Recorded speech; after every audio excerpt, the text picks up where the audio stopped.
Hey everyone, it's Emily here, and I can finally walk again. Which means I can set up my camera the way I want to and not have to worry about my wheelchair knocking over my tripod. And I was able to get to my windows and open them up and get some light in here. And so, yeah, it's awesome. Not that my videoing setup was ever great, but it's good to be back to where it kind of normally is versus the other way around. Anyway, today I am doing monthly recommendations. It is a Goodreads group started by Kayla Rain and Trina, and I will leave all the links down below in the doobly-doo, and this month's theme is standalones. So there are some standalones that I feel like kind of go without saying, at least for me. You guys have heard me gush about The Night Circus by Erin Morgenstern. I love anything by Rainbow Rowell, anything by Neil Gaiman, and there's so many others, but I gush about them and talk about them so often. There are other books that are standalones that I genuinely love, but I realize I haven't really talked about them much on this channel. So I'm going to talk about books that I love that I haven't really talked about before.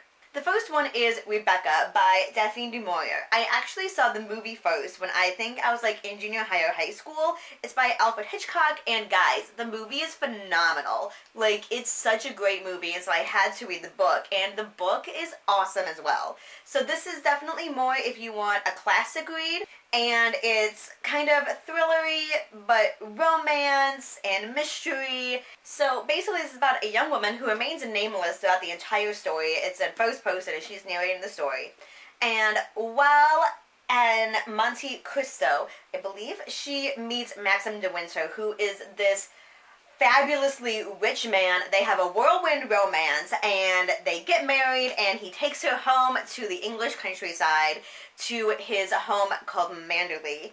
But the memory of his first wife still lingers, and in a way that a description of the book makes it kind of sound really lame, but trust me, it's not lame. It's so awesome and fantastic.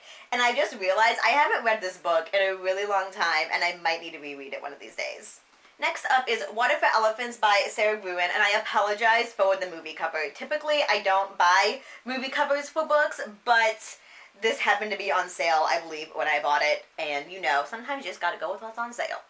It's about this guy, Jacob, who kind of ends up losing everything. His veterinary student and his family dies, and he quits school and decides to just jump on a circus train. And when he is on the circus train, he ends up working for them and helping take care of the animals since he has a veterinary background. And he ends up falling in love with one of the performers. And it's a really, really interesting book. And actually, I believe this is actually a NaNoWriMo book, which makes me love it even more. It's super awesome, and like, I love the circus, I love the elephant, I love the characters, and I just find it really, really fascinating and interesting, and kind of a great historical romantic read. Next up is The True Confessions of Charlotte Doyle by Abby, or Avie. I never know how to say the name. It's right there.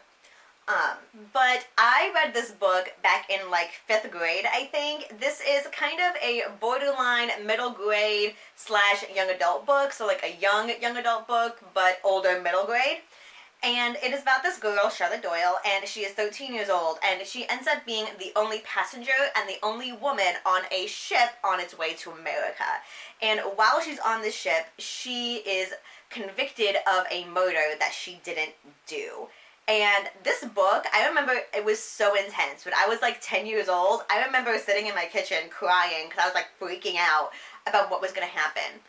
But it is so intriguing. It really brings you in, and also it's super feminist and super girl power, but done in a way where it's not over the top and hit you over the head. Yeah, this is seriously an awesome book. And another one I just realized I haven't read it in forever, and I need to reread it.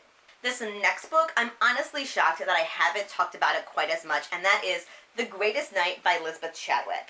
Elizabeth Chadwick is one of my all-time favorite authors, and this is the book that introduced me to her, and this is one of my all-time favorite books This book takes place in the 1100s, and it is about the knight William Marshall, and he was a real person. And what's so great about Elizabeth Chadwick is that she is incredibly historically accurate. She really is a historian at heart, and all of the events that happen in this book were things that actually happened. It's not nonfiction written like a novel. It's still a novel. It's still fictionalized, but she really wanted to make sure that all the major events were historically accurate, were really done according to what history says about this man, William Marshall. And then in the back of her books, she always has an author's note that explains where she did her research. She always has a bibliography, and she goes into what she adjusted and what she changed, and how she's like, oh, well, this one character was actually two different people, but for the sake of the story, I made it one. And so it really gives you the historical context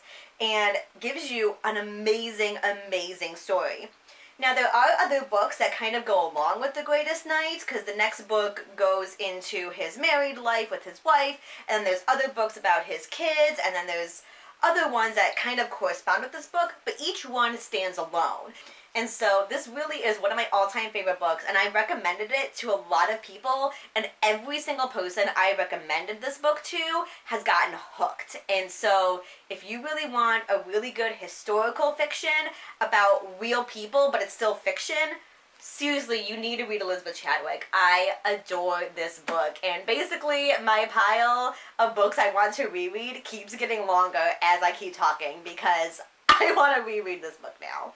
My next book is another one that hasn't really been talked about a lot lately because the hype of it has kind of died down. It's been out for a while. A movie about it has come out, and that is The Time Traveler's Wife by Audrey Niffenegger. I think that's how you say her name.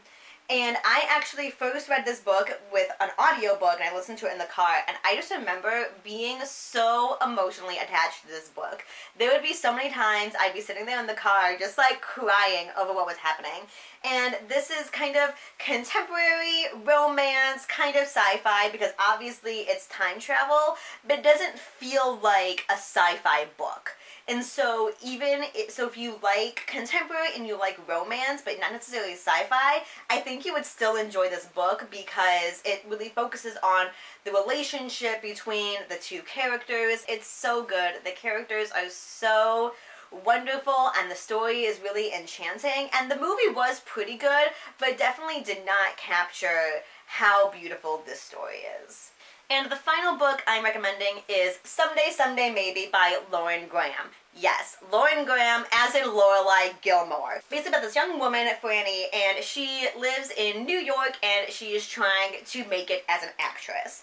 It's like she's just trying to figure out her way in the world, trying to figure out life as an actress, going on dates, dealing with roommates, and all of that, and it's just a really nice, light, fun read, but yet it's done well. And I probably wouldn't have picked it up if I wasn't such a Gilmore Girls fan, but I did pick it up, and I really, really liked it. And so whether you like Gilmore Girls or you don't, you would probably like this book if you like contemporary, kind of adult coming-of-age type of stuff.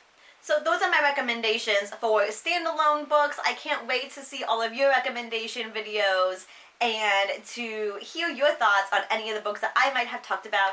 And I will see you guys all later, and thank you so much for watching. Bye!